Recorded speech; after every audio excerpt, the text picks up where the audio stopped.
જેતપુરના કારખાનેદારો દ્વારા ગંદુ પાણી છોડી દેવાતા સ્થાનિકો પરેશાની ભોગવી રહ્યા છે। વાત કરવામાં આવે તો જેતપુર શહેરમાં દિવસે ને દિવસે ગંદા પાણીનો ત્રાસ વધતો જાય છે। ત્યારે હાલ સામાકાંઠા વિસ્તારમાં કારખાનેદાર દ્વારા ગેરકાયદેસર ગંદુ પાણી છોડવામાં આવી રહ્યું છે। તો વાત કરવામાં આવે તો એસોસિએશનને બદનામ કરવા કારખાનાનું ગંદુ કલરવાળું પાણી ભૂગર્ભ ગટરમાં છોડવામાં આવતા ગંદા પાણી રોડ ઉપર નદીની જેમ વહી રહ્યા છે। તો ગંદકીના કારણે સ્થાનિકો રહેવાસીઓ પરેશાન થઈ ગયા છે।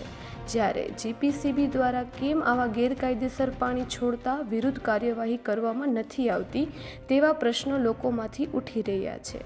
તો જીપીસીબી દ્વારા ગંદા પાણી ભૂગર્ભ ગટરમાં છોડનારા કારખાનેદારો ઉપર કાર્યવાહી કરવામાં આવે તેવી માંગ સ્થાનિકોમાંથી ઉઠવા પામી છે।